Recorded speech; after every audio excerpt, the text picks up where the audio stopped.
Et je vais commencer avec une phrase qui peut-être va vous surprendre. À nous, on est des protestants, alors on n'est pas religieux, on n'est pas traditionnel dans des rituels et tout ça. Mais j'aimerais vous dire que l'être humain est un être profondément de rituels. L'être humain a des traditions, des habitudes. En famille, on aime fêter Noël. Certains vont souligner Pâques, l'Action de grâce. On souligne les anniversaires. On célèbre les graduations aux différentes étapes de formation. C'est une tradition, c'est important. L'être humain a besoin de se développer une discipline, de bonnes habitudes. Sinon, on perd du temps à chercher quoi faire. On a besoin de ça. On est beaucoup plus efficace avec une routine matinale, par exemple. Le cerveau n'est pas encore actif, mais on sait qu'est-ce qu'on a à faire, puis la machine se met en marche. Vous avez des problèmes de sommeil? Développez-vous un bon rituel de dodo, qu'on appelle des belles étapes, et le cerveau se prépare à aller dormir. En termes de pratiques chrétiennes évangéliques, ce qu'on a tendance à reprocher aux églises plus traditionnelles, nous aussi, on a nos habitudes, nos pratiques qui reviennent très, très, très régulièrement. Par exemple, une réunion, on arrive 1 à 10 minutes d'avance pour prendre notre place. N'est-ce pas? Notre place habituelle. Mot de bienvenue. On va lire un psaume, comme ce matin. Temps de louange, 25 à 30 minutes habituellement. Parfois, on prend la Sainte Seine dans laquelle on lit les passages traditionnel de 1 Corinthiens 11, 23 à 27, l'apôtre Paul nous enseigne, « En effet, j'ai reçu du Seigneur ce que je vous ai transmis. » Et il faut lire aussi Luc 22, 7 et 14 à 20, « Le jour des pains sans levain, où l'on devait sacrifier l'agneau pascal, arriva. Et quand l'heure fut venue, et là, on va bénir les éléments. Merci Seigneur, bénis ce pain, ce vin, qu'on prend. Ensuite, les annonces. Merci, l'équipe des annonces, vous êtes extraordinaire. Les témoignages, 2 ou 3, comme ce matin, n'est-ce pas? Parfois, il va y avoir des baptêmes. Les gens vont témoigner leur conversion, suivie de la formule. Sur ta déclaration de foi, je te baptise au nom du Père, du Fils et du Saint-Esprit. Et tout le monde dit Amen. Des fois, on va entendre et tout le peuple de Dieu dit Amen et Amen. Ça, c'est que tu veux, on est habitué comme ça. La prédication, comment est-ce qu'on fait une prédication? Une intro accrocheuse, comme maintenant. Ensuite, pourquoi le sujet est vraiment pertinent? On va lire le passage principal, suivi d'une prière. Développement en 3 points, ça prend une illustration facile à remémorer là-dedans, un témoignage personnel, une application concrète, une bonne conclusion. Idéalement, 25 à 40 minutes. C'était 1h15 avant les années 90, mais il semble que l'attention de l'être humain décroît de 20 minutes à chaque décennie. C'est un mystère, cela. Mais on s'entend que c'est quand même quelque chose d'assez prévisible. On n'est pas esclave de ces grandes lignes, mais... Et là, on est rendu au temps d'appel. 1 à 2 chants lents, on peut s'avancer à l'autel, suivi du mot de la fin, rappel des activités de la semaine, bénédiction finale, chant final de réjouissance, fraternité pour un départ habituel à 11h15. Très important parce que Josée, notre serveuse préférée, nous attend au restaurant, n'est-ce pas? Trouvez pas que c'est souvent un petit peu, quand même, la même chose, le même ordre, plutôt prévisible. Vous aviez peut-être jamais pris ça en note. Dieu merci, vous faites bien, vous êtes toujours surpris un petit peu à chaque dimanche. Mais c'est pas un peu routinier? On pourrait pas prendre le mot rituel? On commence une petite série qui s'appelle Rituel. Le but n'est pas de démolir toute notre façon de faire les choses pour se créer une nouvelle religion avec des nouveaux rituels. Non, le but, c'est de redonner tout son sens, de se rappeler, de redécouvrir toute la valeur, le sens, le pourquoi qu'on fait les choses. Parce qu'en fait, c'est ça qu'on reproche souvent aux églises qu'on va considérer traditionnelles ou qui ont des rituels, c'est qu'on ne sait même pas pourquoi on fait les choses. Alors, c'est juste des gestes extérieurs, des pratiques qui veulent à peu près plus rien dire. Le but de la série, ça va être de les apprécier à nouveau. Pourquoi? Pour les vivre tout à nouveau à fond, en profiter, le vivre pleinement. Et ce matin, le premier sujet de la série est sur la prédication. Je vous ai appris cette semaine, il faut que j'en fasse une bonne, tu sais. Une prêche sur la prêche. Et oui. Prédication, premièrement, voici un autre mot évangélique.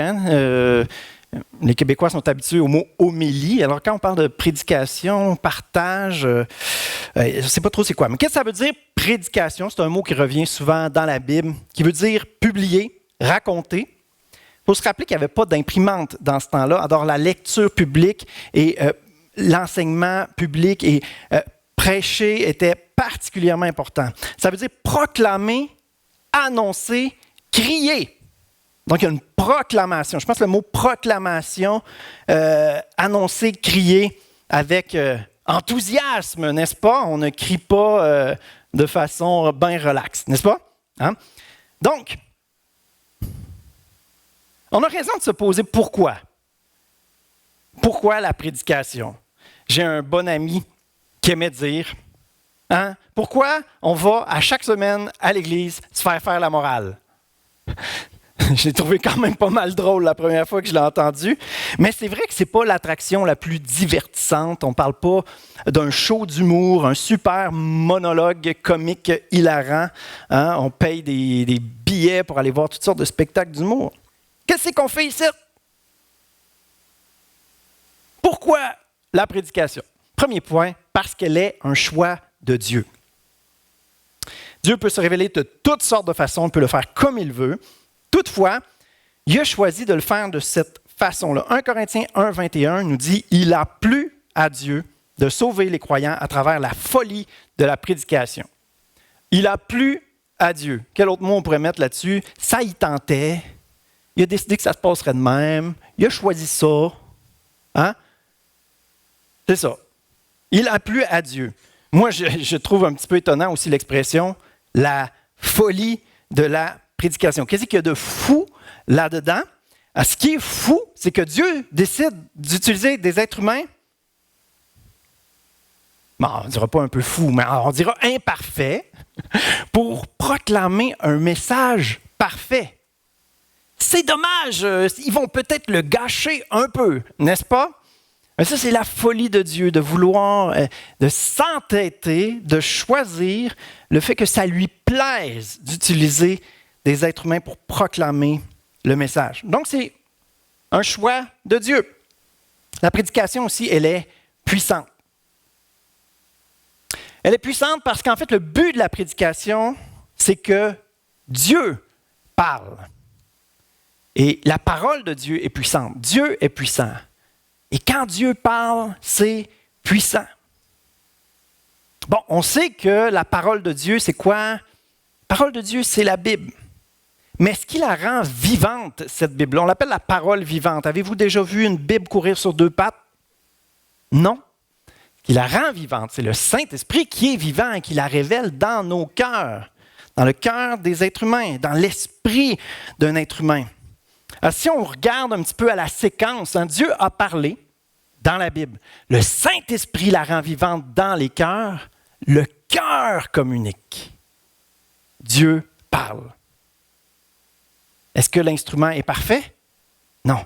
Mais Dieu a choisi la folie de la prédication, qui est à dire un cœur qui reçoit la parole et qui la communique de tout son cœur. C'est ça l'idéal de la prédication. Que Dieu parle, c'est ça le but.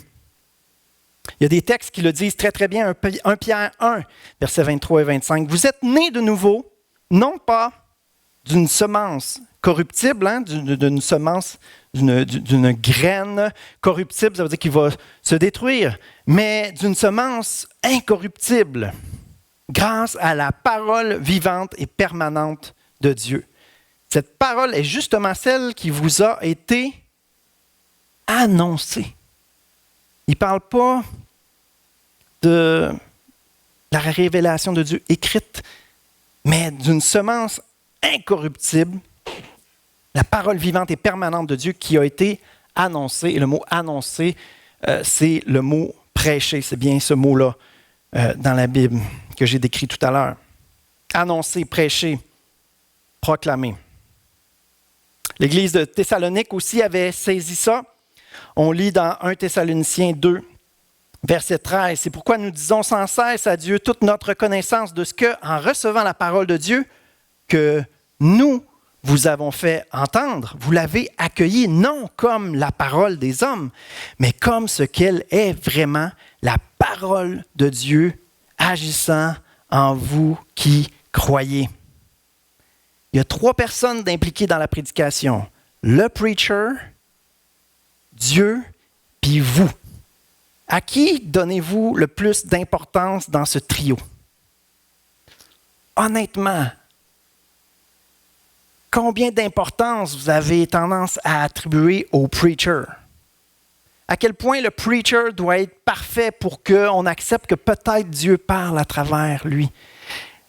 Il faut avoir les yeux fixés sur Jésus, être à l'écoute de Dieu et croire que Dieu veut agir à travers la folie de la prédication. La prédication, elle est irremplaçable, elle est unique. Ce n'est pas seulement un enseignement. Un enseignement, ça serait quelque chose de rationnel. On va voir le texte biblique, on regarde les mots, on les explique et ça permet de comprendre. Le but de la prédication, le but premier, ce n'est pas de nourrir notre intelligence, de construire notre compréhension. Oui, il y a de l'enseignement dans la prédication, mais le but premier, c'est de toucher le cœur, de lancer un défi pour amener un changement dans nos vies concrètes. Ce n'est pas la même chose. Si vous confondez les mots prédication et enseignement, ben vous confondez les mots prédication et enseignement. C'est 2 choses différentes. Sinon, prédication s'appellerait enseignement. Mais non, il y a 2 mots différents. La prédication n'est pas non plus une lecture publique. C'est quelque chose qui se faisait. Dans la lettre à Timothée, on voit l'apôtre Paul qui lui dit ça. Exerce-toi, applique-toi beaucoup à la lecture publique, à l'enseignement, à la prédication. Donc, c'était un aspect. Beaucoup de gens ne savaient pas lire, n'avaient pas accès aux Écritures non plus. Alors, ils faisaient beaucoup de lecture publique. Comment on pourrait comparer ça? Ça pourrait être intéressant, une lecture publique, mais une prédication, ce n'est pas non plus un bombardement de versets. Ce n'est pas 50 diapos de textes qu'on lit un après l'autre. Nous, on a la révélation écrite, on sait lire. Pas mal tout le monde, aujourd'hui, on a cette bénédiction-là. Alors, de la lecture, on est capable de faire ça. Si on veut de la lecture, c'est peut-être parce qu'on n'en fait pas assez à la maison. Si on veut des enseignements, ben c'est peut-être qu'il faut aller se nourrir d'une autre façon que le dimanche matin. Ne comptez pas sur la prédication du dimanche pour construire votre pensée, votre compréhension. On va tellement plus à l'église la semaine que parfois, comme pasteur, on juge bon de faire des séries qui sont un petit peu plus d'ordre de l'enseignement. La série Passionnée de la Bible était de l'ordre de l'enseignement, où on creusait, on essayait de comprendre, on a regardé tout le portrait historique de la Bible. Ça, c'était de l'enseignement. Si vous en voulez, il y en a tout plein sur Internet. Il y en a même sur notre page. Allez voir la playlist Passionnée de la Bible. Ça va vous nourrir l'intelligence beaucoup plus qu'une prédication. Il y a l'Institut biblique du Québec, qui est la meilleure école théologique au monde, qui est disponible pour nous. C'est ça, elle a produit des fruits comme moi. Non, c'est pas seulement un témoignage, quoique je pense que c'est extrêmement essentiel, aujourd'hui surtout, d'avoir un aspect de témoignage. Les gens ne veulent pas juste du blabla d'un super expert théologien qui nous dit quoi penser, qui nous dit quoi croire. Non, les gens ont besoin de voir un être humain à cœur ouvert qui la vit, la parole. Donc, l'aspect du témoignage est extrêmement important aussi. Elle est irremplaçable. On va lire tout de suite le texte dans Romains 1, versets 13 et 15. L'apôtre Paul qui va dire « Ainsi, j'ai un vif désir de vous annoncer aussi l'Évangile à vous qui êtes à Rome. » Un vif désir, là, dans ce temps-là, c'est quelque chose d'avoir un vif désir. Parce que c'est pas comme ma femme qui aimerait bien gros qu'on aille à Venise, là, tu sais. Prendre l'avion puis se retrouver là, dans un bel hôtel. Dans le temps, voyager, c'est vraiment dangereux. Tu voyages toujours en groupe parce qu'il peut y avoir des brigands qui t'attaquent. Tout est périlleux, tout est dangereux. Tout est difficile. On sait, l'apôtre Paul a fait naufrage même dans son voyage. Mais il y a le vif désir. Mais là, voyons, Paul, là, il me semble que tu as une belle plume. Hein? Même, il est en train de leur écrire une lettre. Il leur envoie cette lettre-là dans laquelle il leur dit « J'ai un vif désir d'aller vous voir pour vous annoncer l'Évangile. » Pourquoi? Parce que ce ne sera pas pareil comme une lettre. On ne peut pas remplacer ça, c'est unique, c'est différent. L'apôtre Paul considère ça comme nécessaire. La prédication a un élément extrêmement important qui la différencie, comme je l'ai dit tout à l'heure, de l'enseignement, du témoignage et de la lecture, c'est qu'elle place devant un choix. Le but du prédicateur, c'est de nous amener à une croisée des chemins. J'ai mis 2 images pour illustrer une prédication. Ça nous place devant une croisée des chemins. J'embarque ou j'embarque pas. J'adhère ou j'y adhère pas. Je m'ouvre à comprendre quelque chose, à approfondir ce qui vient d'être apporté ou pas. Ça m'intéresse ou pas. Hein? Je veux relever le défi, je veux embarquer, je veux le faire ou pas. Et j'ai mis une autre image, un petit peu plus extrême, parce que des fois, la foi, c'est intense. Alors là, cette image-là, ouais, je me pitch ou pas. Je fais confiance à Dieu ou pas. Il y avait un film d'Indiana Jones qui il fallait qu'il traverse entre 2 falaises, puis le chemin est invisible, devait faire ça. Ou un pitch comme ça dans le vide. Mais notre parachute, c'est quoi? C'est la parole de Dieu. Une parole, puis je serai guéri. L'apôtre Pierre va dire « Seigneur, ordonne que je vienne. » Et à cause que le Seigneur le dit, Pierre marche sur l'eau. Sur ta parole, je vais y aller, Seigneur Jésus. Alors, c'est ça le but. Recevons la parole de Dieu, puis choisir d'obéir à ce que le Seigneur nous donne, ce que le Seigneur nous dit dans notre cœur.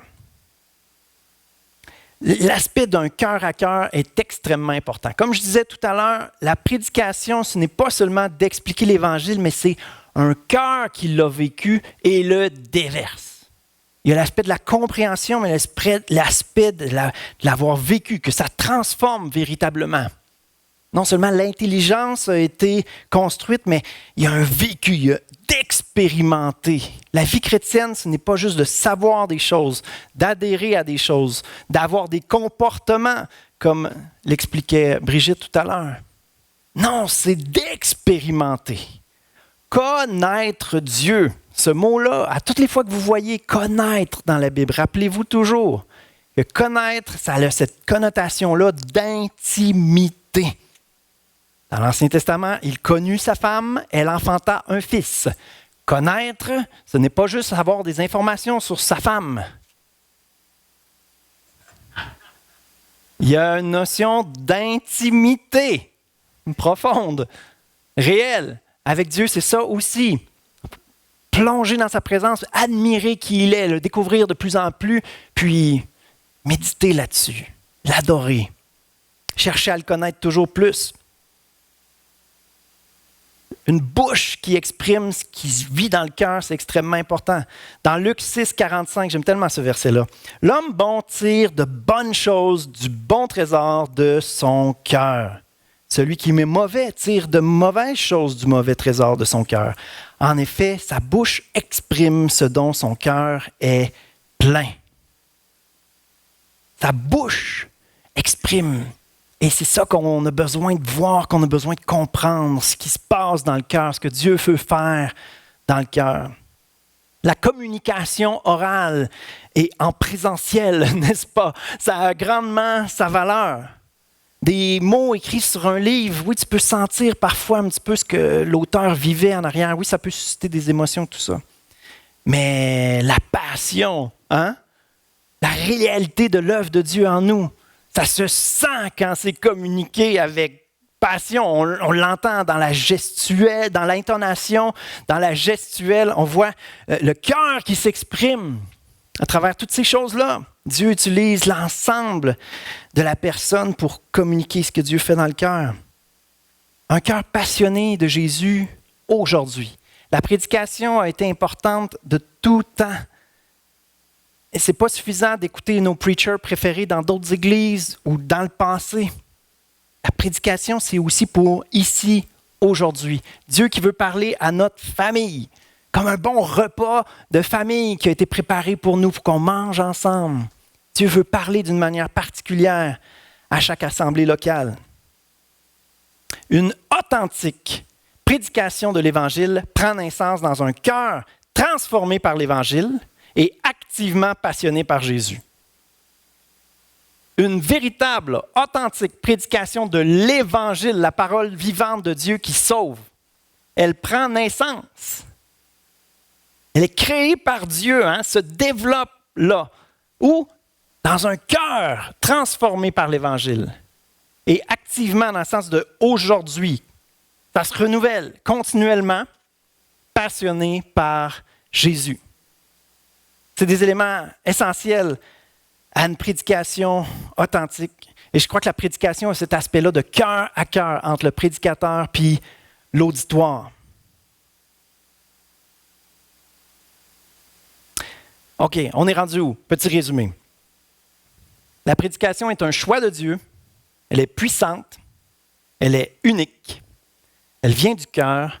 Et le dernier élément, c'est l'instrument est unique. Et là, je parle du prédicateur lui-même. C'est un choix de Dieu. Elle est puissante parce que Dieu parle à travers. Elle est unique, irremplaçable. L'apôtre Paul tenait à se déplacer. C'était nécessaire. Elle vient du cœur et l'instrument aussi est unique. Ça, les chrétiens, on a de la misère avec cet aspect-là. On confond bien souvent l'être humain et la nature charnelle. On confond les deux. C'est une grave erreur dans nos milieux évangéliques. On confond l'être humain qui est une créature merveilleuse, un instrument extraordinaire, le principal instrument que Dieu veut utiliser. On confond ça, cette belle chose-là que Dieu veut utiliser, et la nature charnelle. Et qu'est-ce que ça fait? Ça fait qu'on méprise, on banalise, on n'accorde pas de valeur, on néglige d'apprécier ce que Dieu veut faire à travers un être humain. L'instrument, le prédicateur est un élément extrêmement important. L'apôtre Paul va même dire « Soyez mes imitateurs », comme je suis moi-même imitateur de Christ. Qu'est-ce que ça veut dire? Ça veut dire que d'avoir des modèles, c'est important. Je partage un témoignage. J'avais environ 20 ans, puis je prenais conscience là, de ma misère, celle de l'humanité, mais surtout la mienne, c'est ça le plus important. Puis à chaque semaine, à ce moment-là, je vais à une église, à Rivière-des-Prairies, Montréal-Nord, en tout cas, peu importe. Jean Lépine, c'est mon pasteur. Jean Lépine. Et là, je me suis identifié à lui comme aucun prédicateur dans ma vie. Peut-être des prédicateurs que j'ai entendus par vidéo, que j'ai aimés, mais là, c'était mon pasteur, puis je l'entendais à chaque semaine. Puis le Seigneur me convainquait, me parlait, pas juste parce que sa parole était puissante, mais aussi parce que je voyais cet homme-là passionné, qui la vivait, puis je pouvais m'identifier à lui. Il faisait du jogging, il était en forme, puis je voyais... Il était narfé, il était mince, pareil comme... Mais il était frisé, lui. Mais pas grave, je m'identifiais à son cœur, puis ça me parlait comme jamais. Hein? De quel cours vous vous rappelez de vos dizaines d'années d'école vous avez faites? Vous vous rappelez des cours donnés par les profs qui vous inspiraient? Les profs avec qui vous avez connecté, les profs qui... N'est-ce pas? On se rappelle de certains professeurs qui nous ont marqués. On a oublié beaucoup de matière, mais on n'a pas oublié l'instrument, la personne, parce qu'on s'est identifié à elle. Nous ressemblerons plus tard à qui nous admirons aujourd'hui. Nous ressemblerons plus tard à qui nous admirons aujourd'hui. On va sauter la diapo 15, on va aller tout de suite à la 16e.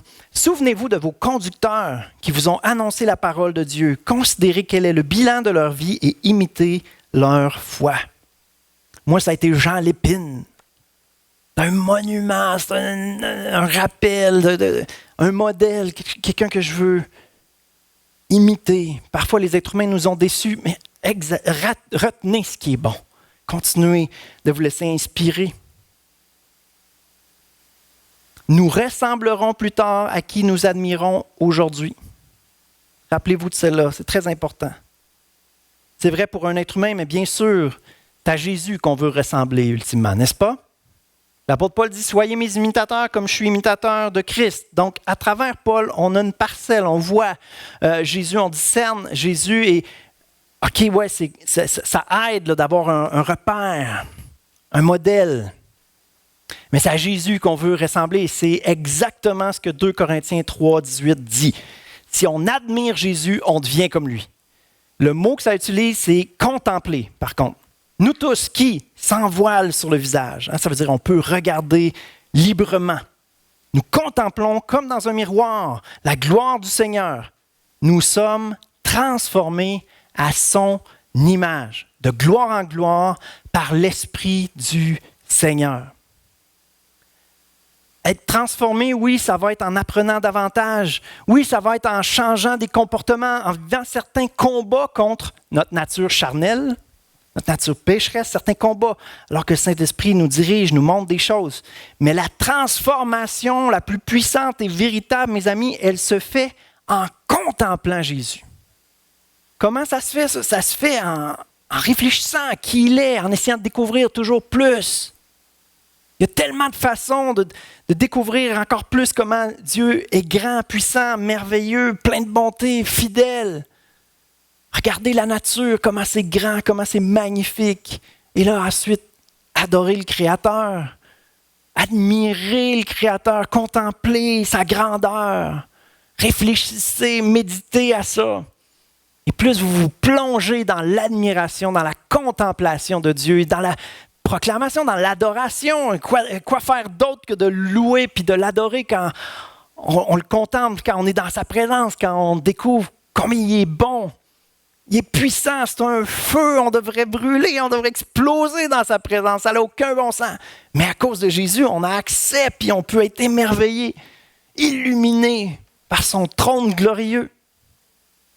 Contemplons Jésus, contemplons Dieu, découvrons toujours plus combien il est grand. Mais ça se fait seulement si on veut progresser, si on veut connaître plus, si on veut vivre. Goûter à sa présence. Goûter à sa présence. Goûter combien Dieu est bon. Goûter. Ça rentre en dedans de nous, on le savoure, c'est un délice. On le contemple, on l'adore. Si vous êtes plus auditif, essayez d'entendre le son des oiseaux, c'est Dieu qui a créé ça. Écoutez des symphonies, Handel, peu importe les talents que Dieu donne, tellement de belles choses à découvrir, puis donnez gloire à Dieu. Pour ça, tournez-vous vers l'auteur de tout ce qui est bon. Profitez de sa bonté, de sa présence, afin d'être transformés à son image. Et permettez-vous d'admirer des gens aussi. Pas juste le prédicateur, mais des frères, des sœurs. C'est pour ça qu'on a besoin de l'Église. Pour pouvoir être inspirés les uns par les autres. Cherchez pas quelqu'un de parfait, mais cherchez quelques éléments qui ressemblent à Jésus dans quelques personnes à qui vous pouvez vous identifier. Puis cherchez à développer ça vous aussi. C'est Dieu qui a donné ça. C'est Dieu qui a développé ça bien souvent. Quelqu'un de patient, d'extraordinaire, tu dis « Wow, il est chanceux d'être né comme ça ». Non, peut-être c'était la personne la plus impatiente avant. Demandez-lui comment ça a bien pu se développer ça. Le Seigneur est capable de faire ça, nous donner des qualités, développer des qualités qui sont l'inverse des pires défauts qu'on avait avant. Mais c'est ça, quand on se connaît, quand on se parle, on découvre de plus en plus Dieu à travers nos frères, nos sœurs. Rachel Ouedraogo, qui était venue, avait dit « La plénitude de Dieu est dans le corps ». Ça veut dire, dans le corps, dans l'Église, tu découvres plein de parcelles. Et la plénitude de Dieu, on la découvre à travers tout ça. Dieu, à travers nos frères, nos sœurs, quelle grande bénédiction de pouvoir bénéficier. Et bien sûr, nos conducteurs, nos prédicateurs, regardez le bilan de leur vie et imitez leur foi. L'apôtre Paul qui n'a pas eu peur parce qu'il savait que la grâce de Dieu l'avait transformé, avait agi dans sa vie. Il n'a pas eu peur de dire « Soyez mes imitateurs, comme moi-même je suis imitateur de Christ. » Ah, mais c'est de regarder aux hommes. Ben oui, mais à des hommes, créatures merveilleuses transformées par Dieu. Des hommes, des femmes, bien sûr. Hein? Surtout les femmes. Hein? Mais l'encouragement à travers ce message, ce matin, c'est de nous amener à y croire davantage, que Dieu veut parler à travers la prédication. Puis même, je vous donne un devoir. Chaque semaine, surtout pendant vos vacances, écoutez 2 prédications par semaine. Minimum. Mais faites cet effort-là en demandant à Dieu, est-ce que tu ne veux pas me dire quelque chose à travers ce prédicateur, cette prédicatrice-là? On a-tu accès à du bon matériel aujourd'hui? Extraordinaire. Surtout sur la page de l'Église évangélique de Saint-Honoré. Non, peu importe quel instrument Dieu veut utiliser pour toucher votre cœur, c'est tout ce qui compte. Que vous puissiez le connaître toujours plus, le contempler, l'admirer et être transformé à son image. Mais il veut utiliser, entre autres, la prédication. Alors que nos cœurs soient ouverts à recevoir davantage à travers ce moyen-là, parce que Dieu l'a choisi, parce qu'elle est unique, elle est puissante, et vous aurez accès au cœur de quelqu'un en qui Dieu a fait une différence. Vous aurez l'occasion d'apprécier un instrument, un outil entre les mains de Dieu. Il va toujours être imparfait, mais Dieu va avoir agi dans leur vie. Est-ce qu'il y en a que ce défi-là leur dit quelque chose pour cet été? 2 prédications par semaine? Y en a-t-il qui le font déjà? Est-ce que vous allez le faire avec encore plus d'attention, d'intérêt? Vous allez voir, Seigneur, est-ce que tu veux me parler? Est-ce qu'il y en a qui veulent relever le défi cet été? Allez, prédication, ça met devant un choix. Je ne demande pas de sauter dans le vide, là. Juste écouter 2 prédications par semaine. La semaine passée, c'était dans vos temps dévotionnels, demandez au Saint-Esprit de vous indiquer 3 personnes à encourager. Et là, cette semaine, écoutez 2 prédications dans la semaine. Vous savez, peut-être qu'en écoutant les prédications, Dieu va vous inspirer quelqu'un à encourager. Puis, d'une pierre 2 coups. Extraordinaire. Est-ce qu'on peut prier ensemble? Merci Seigneur pour la folie de la prédication. Aide-nous Seigneur à ne pas regarder à notre intelligence, qui est souvent, notre intelligence est bien plus folle que ta folie. Toi, tu sais Seigneur de quoi on est constitué, tu sais ce dont on a besoin Seigneur. Et merci, oh Dieu, pour ta parole, mais merci pour nos frères, nos sœurs, Seigneur, que tu veux utiliser. Je crois que tu veux le faire pour chacun, Seigneur, des cœurs à cœur dans l'Église, pour qu'on puisse s'inspirer les uns les autres, grandir ensemble.